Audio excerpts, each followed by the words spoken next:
Buenos días con todos. Los autores de la exposición de hoy son Adonis Burgos, Sebastián Jiménez, Armando Llanos y mi persona Marcos Montúfar. Aspectos del encalado y la fertilización nitrogenada sobre el desarrollo de Oenotera affinis en un suelo afectado por la minería de cobre. Bueno, en introducción tenemos que los suelos en la zona costera de la comuna de Puchanquiví fueron afectados por más de 30 años por emisiones atmosféricas que fueron provenientes de la fundición Ventanas, esto que ha ubicado en las costas de Chile. Estas emisiones contenían dióxido de azufre, entre otros elementos, pero lo que más contenían eran partículas de cobre.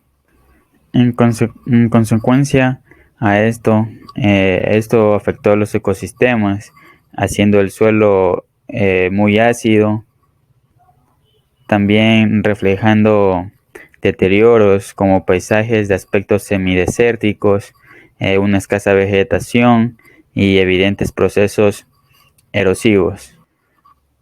Como una solución a estos suelos contaminados por metales, hay una alternativa económica que es la fitorremediación. La fitorremediación se puede definir como una técnica de uso de plantas para remover o contener o dejar en forma inocuas los contaminantes del suelo. Dentro de la fitorremediación hay técnicas como la fitoestabilización, que es orientada a inmovilizar los metales en el suelo sin removerlos. Para la fitorremediación fue necesario utilizar plantas nativas adaptadas a ese ecosistema y a esos suelos contaminados, plantas metalófitas. Entre estos estudios, lo que más se destacó fue la Oenotera affinis, o también llamada flor de la oración.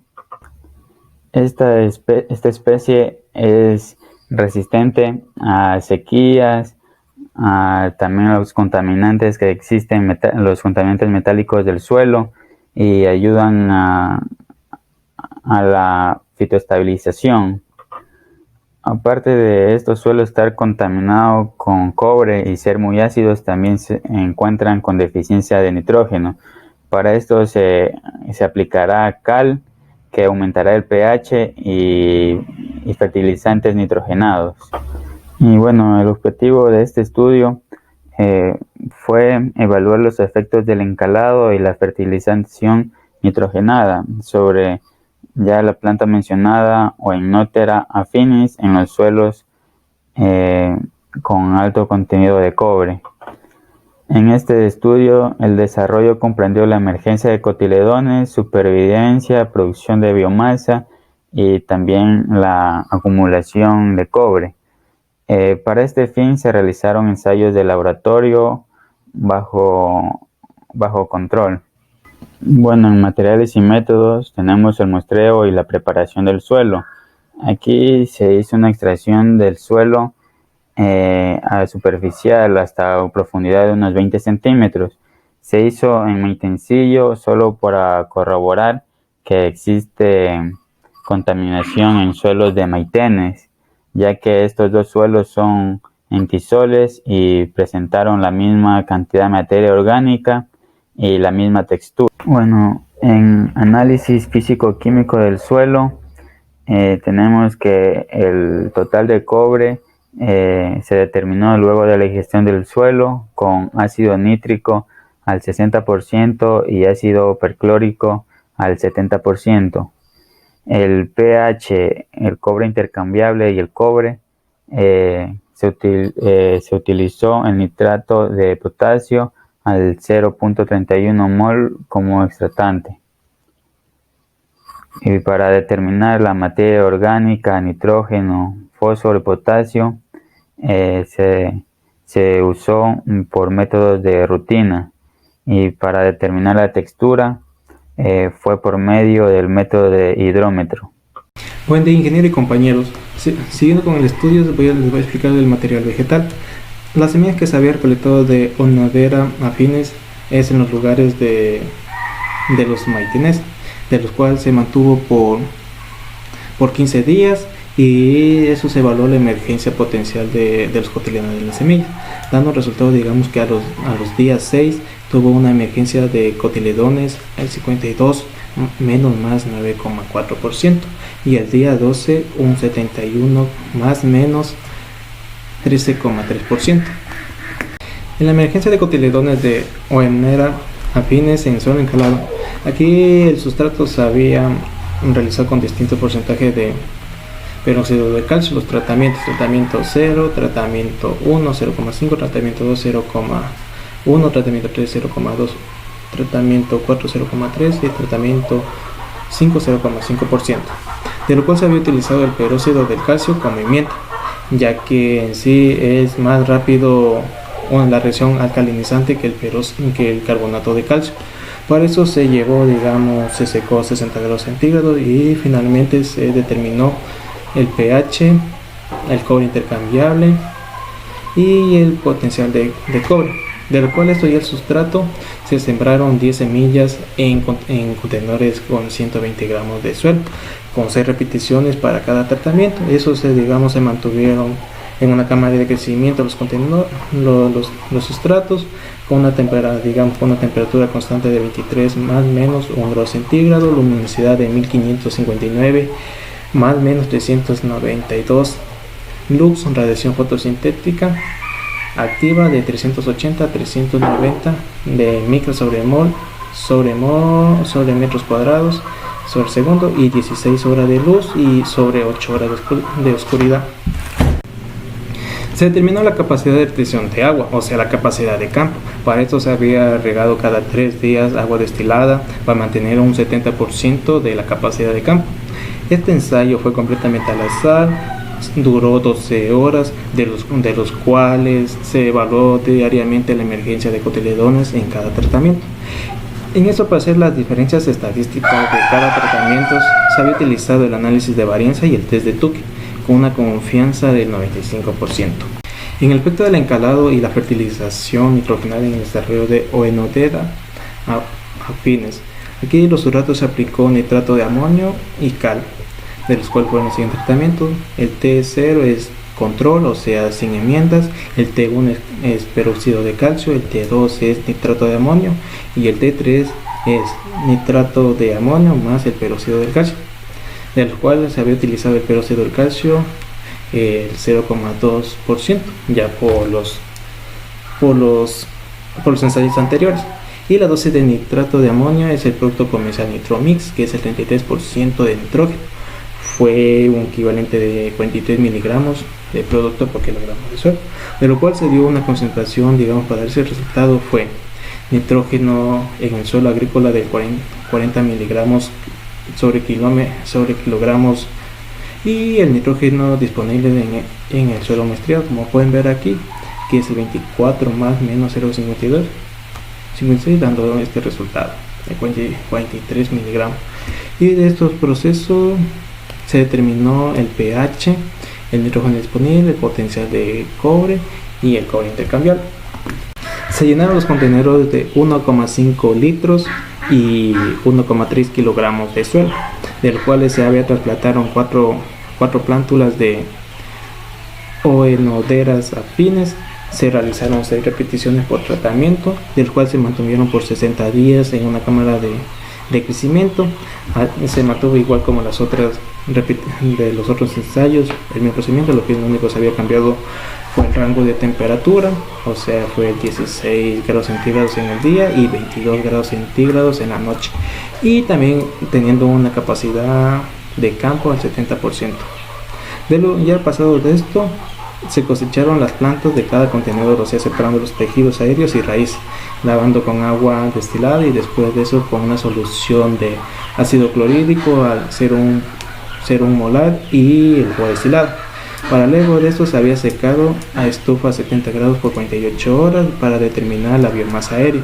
Para eso se había después se había triturado y después se había calcinado para sacar la concentración de cobre mediante la espectrometría de absorción atómica. Y luego esto también se había utilizado, digamos, la concentración de nitrógeno por método de rutina. Y para esto, para dar una mayor probabilidad sobre el cobre, se había utilizado un 10%. Luego de haber visto lo que fue la introducción y la metodología, se va a proceder a presentar lo que son los resultados. Propiedades físico-químicas de los suelos estudiados. Cuadro 1. Características químicas de los suelos estudiados. En la parte derecha tenemos dos imágenes donde se encuentran los dos suelos que fueron estudiados en este ensayo. Tenemos el suelo de Maitenes en el valle de Puchuncaví, que es el suelo donde se realiza la extracción del cobre. Y en la parte de abajo tenemos el suelo de Maitencillo, el cual fue el suelo que se tomó para los valores de referencia. En el cuadro de la izquierda tenemos las variables y los valores de los suelos.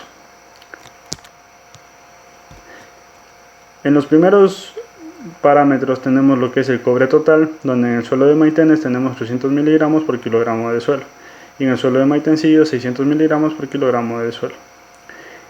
Esto se debe a lo que, como se mencionó anteriormente, a la extracción minera del cobre, por ello tienen concentraciones mucho más elevadas. En cuanto al cobre intercambiable, tenemos lo que es 16 miligramos por kilogramo de suelo y 0.18 miligramos por kilogramo de suelo en el Maitencillo. Se debe a la misma razón que se mencionó anteriormente. El PCU, o pectinatos de cobre. A diferencia de los parámetros anteriores, este en el suelo de Maitenes se encuentra bajo a consideración del suelo Maitencillo, que tiene un valor mucho más alto. Esto quiere decir que a medida que aumenta el PCU, disminuye lo que es la actividad del cobre divalente o la fracción tóxica del cobre. Entre los elementos que se encuentran disponibles en estos suelos tenemos al nitrógeno, al fósforo, al potasio, el plomo, el zinc y otros parámetros como materia orgánica, porcentaje de arena, limo y arcilla. En cuanto al nitrógeno tenemos que se encuentra bajo, al fósforo y al potasio se encuentran en valores normales y en cuanto al plomo y al zinc tenemos que se encuentran bajos, esto en nivel de referencia máximo a las normativas internacionales. Pero a comparación de ambos suelos, tenemos que en el suelo de Maitenes mayor concentración de plomo que en el suelo de Maitencillo. Emergencia de cotiledones de Oenotera affinis en el suelo encalado. Cuadro 2. Características químicas de los suelos utilizados en el ensayo de emergencia de cotiledones. En parte derecha tenemos lo que es la imagen de Oenotera affinis, la planta fitoestabilizadora, y en la parte izquierda el cuadro con los tratamientos y los parámetros evaluados. Tenemos lo que son los porcentajes que se usaron en los 5 tratamientos y un tratamiento de control que no se le aplicó nada. En cuanto al pH, tenemos que el pH va aumentando a medida que se va suministrando dosis de hidróxido de calcio. Un punto importante en este punto es en el tratamiento 3, donde se usó una concentración de 0.2%, tenemos un valor de pH neutro, 6.9. En los valores del PCU tenemos que también van aumentando a medida que va aumentando lo que es las dosis de cal. En el cobre intercambiable, a diferencia de los anteriores, este va disminuyendo a medida que aumentan las concentraciones de cal. Hay que tomar en cuenta que en el tratamiento número 2, con 0.1% de hidróxido de calcio, las concentraciones son mucho menores y las diferencias son significativas con respecto a los anteriores valores. Esto se debe a que la solubilización de la materia orgánica aumenta a partir de pH 6. Solubilidad del cobre intercambiable. La relación del cobre intercambiable y el pH. La solubilidad del cobre va a depender de lo que es el pH. En el artículo se menciona que esta relación se la conoce como forma de U. Como podemos ver en la parte izquierda, tenemos a la U, donde la base va a ser un pH neutro, donde las concentraciones van a estar bajas. En el eje de las X tenemos lo que es el pH del suelo y en el eje de la Y lo que es la concentración de cobre intercambiable. A medida que aumenta el pH, va a aumentar las concentraciones de cobre intercambiable y a medida que disminuyen el pH van a aumentar las concentraciones de cobre intercambiable. Esto quiere decir que en pHs ácidos y en pHs alcalinos vamos a tener altas concentraciones de cobre intercambiable. En el siguiente ensayo se usó lo que fue la concentración de 2% de hidróxido de calcio, debido a que en el anterior ensayo se comprobó que en esta concentración se alcanzó un pH neutro. Gracias. Como parte de los resultados también tenemos el efecto del encalado y la fertilización nitrogenada sobre el desarrollo de Oenocera affinis. En el cuadro pues se presenta lo que son características químicas de los sustratos utilizados para el ensayo del desarrollo de esta planta. En este caso tomaron en cuenta lo que son 4 tratamientos, una de control y 3 en la que se aplicó una hidróxido de calcio, nitrato de amonio y una la combinación de los dos. Cabe mencionar como primer resultado que se dio fue después de lo que es la aplicación de la cal a una dosis de 0.2, se observó un incremento en lo que es en el pH del suelo cercano a la neutralidad, que con respecto al de control pues tiene un pH ácido. En el caso del tratamiento de nitrato de amonio y en la combinación de hidróxido de calcio más nitrato de amonio pues se pudo ver que hubo un incremento en la concentración de nitrógeno disponible con respecto a lo que es al de control, que era más bajo. Bueno, otro de los resultados que se obtuvieron aquí pues fue el efecto del encalado y la fertilización nitrogenada sobre la producción de biomasa y concentraciones foliares de cobre y nitrógeno en la planta. En este caso pues después de los 60 días que se inició el ensayo, en los tratamientos de control y en el de nitrato de amonio pues no hubo una supervivencia de las plantas, que por lo contrario en los tratamientos de nitrato de amonio más hidróxido de calcio y en el de solo hidróxido de calcio pues hubo una supervivencia al 100%, de la cual se empezó ya a ver en base a ello pues se hizo lo que es una diferenciación significativa en cada una de las variables, pero en el caso de lo que es la biomasa pues no hubo una diferenciación significativa, como se puede observar en los dos tratamientos. En el caso pues de la concentración de cobre foliar pues aquí sí hubo una diferenciación significativa, donde el nitrato de amonio más hidróxido de calcio tuvo un mayor incremento con respecto al de hidróxido de calcio. Bueno, de igual manera en el tratamiento de nitrato de amonio más hidróxido de calcio se pudo observar también un incremento en la concentración de nitrógeno foliar con respecto al tratamiento de hidróxido de calcio, pero esto era más que esperable debido a que este elemento pues se encuentra en mayor disponibilidad en el suelo. Pero a pesar de que hay un incremento de nitrógeno aquí, este no generó lo que es una diferencia significativa en lo que es en la biomasa. Bueno, se puede también decir que en el tratamiento de nitrato de amonio hubo un incremento tanto a nivel foliar y en el sistema radicular. Entonces, esto en base a lo que ya se mencionó, pues estos autores, Jarvis y Fernández y Enríquez, proponen lo que es que existen compuestos solubles de nitrógeno que se forman dentro de las raíces en presencia del cobre, los cuales ayudarán a facilitar el transporte activo del metal hacia el interior de la raíz con ayuda de lo que son aminoácidos proteicos como es la histidina y la nicotinamina. Una vez dentro el cobre dentro de la raíz, pues este va a ser acomplejado por otros compuestos llamados chaperones, los cuales tenemos por ejemplo proteínas como la metolitioteínas y las fitoquelatinas, las cuales van a ayudar a que se transporte lo que es el cobre hacia los tejidos aéreos. Entonces se puede mencionar aquí que a una mayor absorción del cobre de la raíz con ayuda de los facilitadores que ya se mencionaron antes, que puede ser los que es la histidina y la nicotinamina, pueden incrementar también lo que es un mayor concentración de cobre a nivel foliar, esto debido también a lo que es a la ayuda de lo que son los chaperones, que van a transportar lo que es este metal hacia los tejidos aéreos. Como último punto tenemos lo que son las conclusiones. Bueno, aquí se menciona que la aplicación del hidróxido de calcio en los suelos de los maitenes disminuyó lo que son las concentraciones de cobre y la actividad de cobre divalente en la solución. Cabe mencionar aquí que en los suelos en los que se dio el encalamiento hubo una supervivencia del 100% de las plantas, más no en los suelos que no se encaló. En los suelos encalados la fertilización nitrogenada aumentó lo que es la concentración de nitrógeno foliar, pero no tuvo efecto sobre la producción de biomasa foliar de la planta. Aquí también cabe mencionar que en los suelos que se dio lo que es la fertilización nitrogenada se vio un incremento con respecto a lo que es el cobre, la concentración de cobre tanto a nivel radicular como a nivel foliar, y esto es debido al transporte en conjunto que se dio entre el nitrógeno con el cobre. Y por último tenemos lo que es la aplicación de la cal, que es un tratamiento eficiente y suficiente para mejorar lo que es la condición del suelo para el desarrollo de Oenothera affinis. Entonces podemos decir que esta planta es útil para lo que es la fitoestabilización. Gracias.